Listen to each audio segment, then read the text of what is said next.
Oui, quoi? En fait, excusez mon mauvais nous, je pense que je suis mieux de continuer en français. Ce que je veux vous dire, c'est bonjour, chers amis, et merci d'organiser un tel salon du développement durable. Vous le savez comme moi, l'humanité est à la croisée des chemins. En fait, il n'y a pas une journée qui passe sans qu'une nouvelle étude scientifique nous rappelle qu'on a franchi des limites, qu'on regarde du côté du climat, et Catherine Potvin vous en parlera plus dans quelques jours, qu'on regarde du côté de la perte de biodiversité. Et là, au-delà des études, je pense que plusieurs d'entre vous, même sur le terrain, observez un certain nombre de phénomènes alarmants, mais qu'on regarde aussi du côté de la pollution chimique et des liens avec l'augmentation d'un paquet de problèmes de santé humaine et de santé des écosystèmes, ou qu'on regarde du côté des inégalités et de la pauvreté qui affectent les plus vulnérables d'entre nous. Bref, beaucoup de voyants clignotent dans le rouge et pourtant, on en parle relativement peu. Pourtant, à bien des égards, ça semble être plus confortable de se mettre la tête dans le sable individuellement et collectivement parce que ces enjeux-là nous semblent tellement énormes. On a souvent l'impression qu'on a une tellement petite emprise là-dessus comparativement à leur ampleur que c'est plus facile d'essayer de ne pas y penser. Pourtant, on a tous un pouvoir d'agir beaucoup plus grand qu'on serait porté à croire. Mais pour ça, ça implique d'oser regarder les choses autrement, réfléchir autrement pour ensuite pouvoir agir autrement. Et à cet égard-là, je pense que les anciens des communautés autochtones ont beaucoup à nous apprendre parce qu'au cœur de ces solutions-là, il y a l'importance de créer des liens plus forts puis de réaliser que on fait partie de la nature, de réaliser qu'on est l'air qu'on respire, l'eau qu'on boit, la nourriture qu'on mange, qu'on est l'environnement. C'est pas cette chose externe sur laquelle on peut prendre tout ce qu'on veut sans redonner. Donc ces liens-là, vous me semblez les comprendre beaucoup mieux que beaucoup de sociétés occidentales. Donc je pense qu'on est à un moment de l'histoire où plus que jamais, on a intérêt à travailler ensemble à des solutions, à un véritable développement durable, mais si ce mot-là ne plaît pas, je dirais plutôt à une suite du monde plus équitable et plus écologique, quelle que soit la couleur de notre peau, la couleur de nos yeux, notre religion, nos origines ethniques,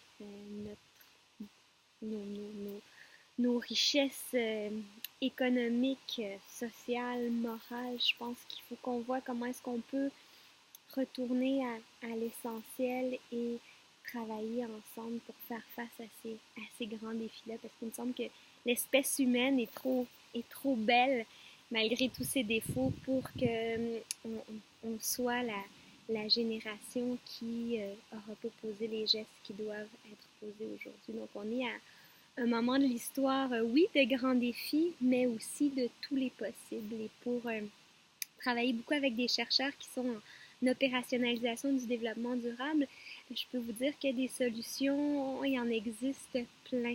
Et c'est pas toujours des solutions technologiques complexes, parce qu'en fait, quand on se met à regarder de plus près, le premier élément à considérer si on veut réduire la taille de notre empreinte environnementale, puis à bien des égards aussi notre empreinte sociale, c'est de réduire la consommation, puis en tout premier lieu le gaspillage, parce qu'on est dans une société qui gaspille énormément. Vous savez que de 30 à 50% de la nourriture produite est gaspillée d'un bout à l'autre de la chaîne alimentaire. Et on nous répète qu'il faut utiliser plus de pesticides, plus d'OGM, de produits chimiques pour nourrir la planète, alors que la malnutrition et l'insécurité alimentaire est pas du tout due à un manque de nourriture globalement, mais à un manque de justice.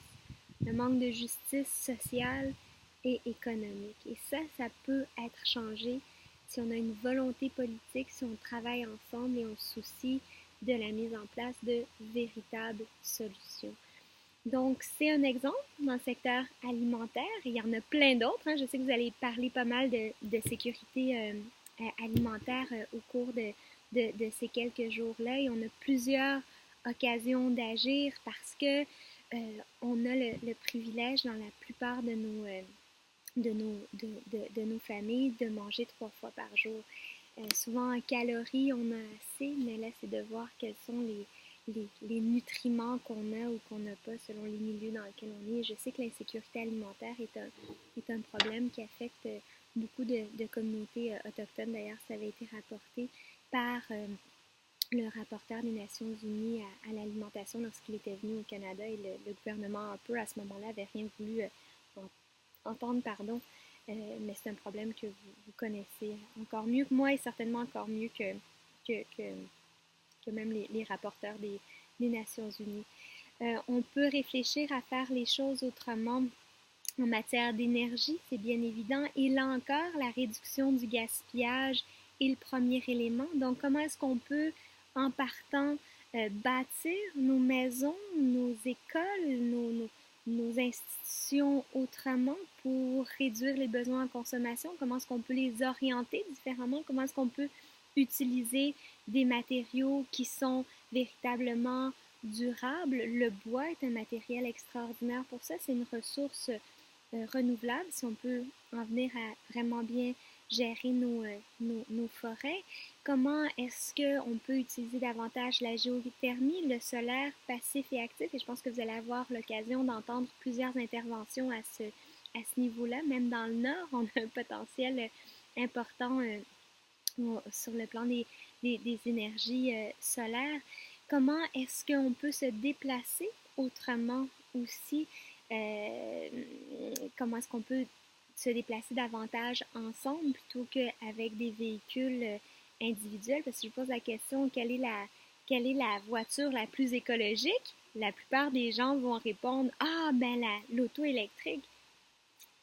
Mais non, en fait, le véhicule le plus écologique, ça serait pas d'auto du tout. Bon, c'est un peu tricky comme question, mais quand même, c'est qu'on a souvent le réflexe d'aller chercher juste, si on veut, l'élément technologique qui est un peu plus efficace ou qui est un peu plus écologique sans nécessairement réfléchir, mais quel est le véritable besoin? Souvent, on va dire, oh, on a besoin d'une auto.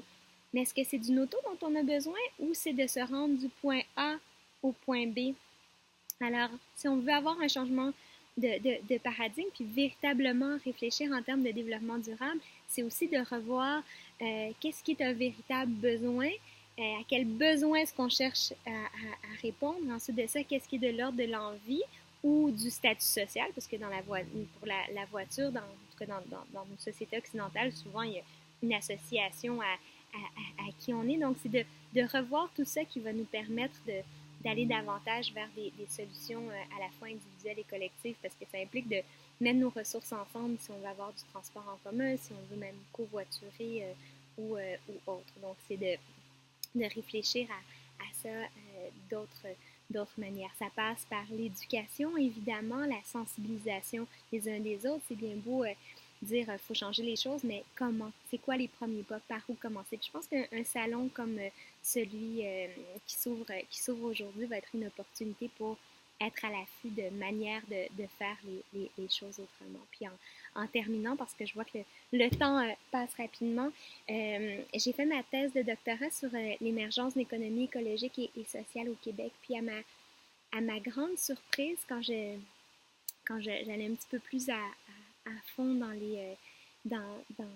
les questions, bon, quand je regardais les freins et les accélérateurs des transformations qui faisaient que les gens ou les organisations s'engageaient, bon, souvent on disait le principal frein, c'est économique, souvent ça coûte plus cher de transformer telle chose parce qu'on avait le réflexe de penser à la technologie. Mais quand on creusait pour regarder, OK, qu'est-ce qui est véritablement le plus important accélérateur de changement? Qu'est-ce qui fait qu'il y a des individus dans une communauté qui, tout d'un coup, décident de changer les choses, de s'organiser? Puis en général, c'est en travaillant ensemble qu'on s'organise parce que, oui, on peut faire des choses tout seul, mais quand on est ensemble, on peut en faire encore plus, puis encore mieux.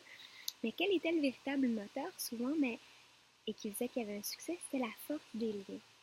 Puis des liens affectif, je dirais. C'était le plaisir de travailler ensemble. C'était le plaisir de sentir que on faisait quelque chose de positif, qu'on prenait part aux solutions. Puis ultimement, quand on grattait encore un petit peu plus loin, qu'est-ce qu'on réalisait? Mais c'est que ce lien affectif-là, s'il y avait à le traduire en un mot, ce serait le mot amour.